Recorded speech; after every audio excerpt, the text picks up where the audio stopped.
सभी को नमस्कार मेरे प्यारे प्यारे बच्चों। हम एक क्वेश्चन देख रहे हैं जो पॉलिटिकल साइंस में, यूपीएससी में, अन्य एग्जामों में पूछा जाता है। लिबरलिज्म के ऊपर, उदारवाद के ऊपर।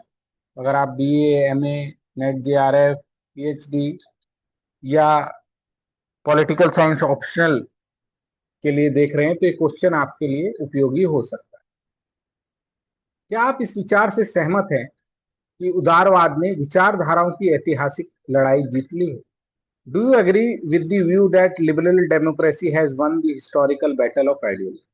तो विचारधारा कई थी मेरे प्यारे प्यारे जिगर के टुकड़ों। समाजवाद थी, फांसीवाद थी, है ना, राजतंत्र की विचारधारा थी, धर्म की विचारधारा थी, और इन विचारधाराओं में टकराहट हुई। There was a constant struggle. बाद में जाकर सिर्फ दो ही विचारधारा बची सेकेंड वर्ल्ड वॉर के बाद, एक सोशलिज्म और एक लिबरलिज्म, एक समाजवाद और एक उदारवाद। और ये दोनों 1991 तक टकराई। और फिर रूस का, क्या सोवियत यूनियन का जब विघटन हो गया, when collapse of Soviet union, तो लोगों ने कहा इस दुनिया में एक ही विचारधारा है जिसको, हाँ, चाइना ने भी, क्योंकि 1979 में, और रशिया, रूस ने भी ग्लासनोस्ट पेट्रोइका जैसी लिबरल, और भारत ने भी एलपीजी रिफॉर्म कर लिए थे 1991 में। लिबरलिज्म, उदारवाद, प्राइवेटाइजेशन, निजीकरण, और ग्लोबलाइजेशन यानी वैश्वीकरण। तो लोगों ने ऐसा कहा कि इस दुनिया में अब एक ही विचारधारा है, एक ही विचार है, जिसका नाम है क्या बेटा? विचारधाराओं का अंत हो चुका है। There is only one demo idea that is left, that is liberal democracy. तो कैसे करेंगे?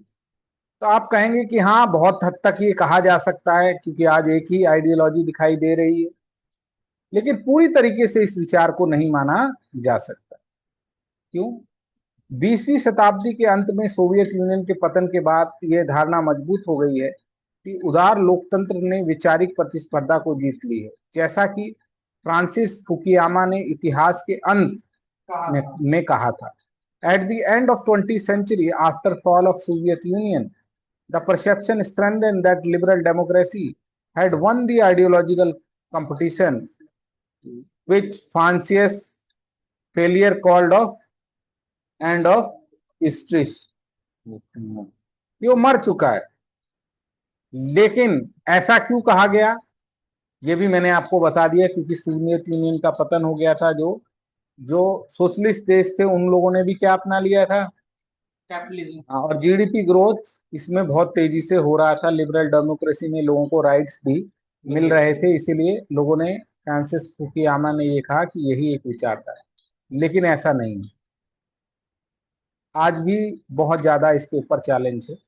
सबसे पहले, कई देश हैं जो, जिन देशों में लोकतंत्र, देशों में भी जो लोकतंत्र ने ये क्लेम किया था कि ये बेटर सिस्टम ऑफ गवर्नेंस है, वहां पर भी आज लोकतंत्र के अंदर ही क्या आ रहा है?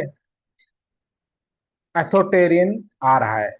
जो इसकी संस्थाएं थी डेमोक्रेसी की, वो वीक होती जा रही है। फ्री और फेयर इलेक्शन नहीं हो पा रहे, तानाशाह प्रवृत्ति वहां नजर आ रही है। तो democratic backsliding in many countries, even in established democracies, democratic institutions are weakening and authoritarian tendencies are growing। दुनिया में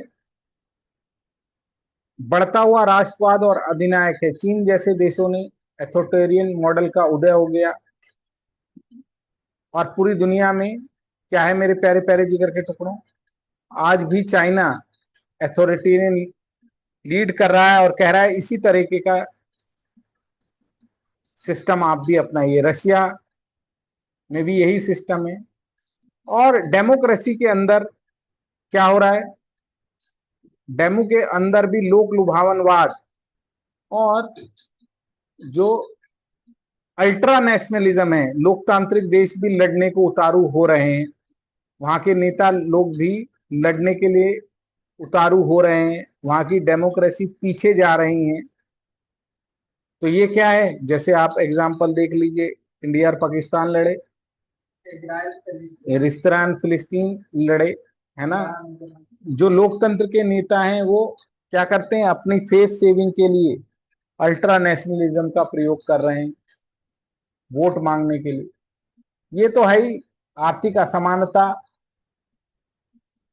सोशल इनइक्वालिटी डेमोक्रेसी ने बढ़ाई ही है। थॉमस पिट्टी ने इस पुस्तक में लिखा, जिससे लोगों का लोकतंत्र पर विश्वास कम होता जा रहा है। In the economic inequality and polarisation, growing economic inequality and social polarization in liberal democracies are increasing citizens' dissatisfaction and endangering democratic stability.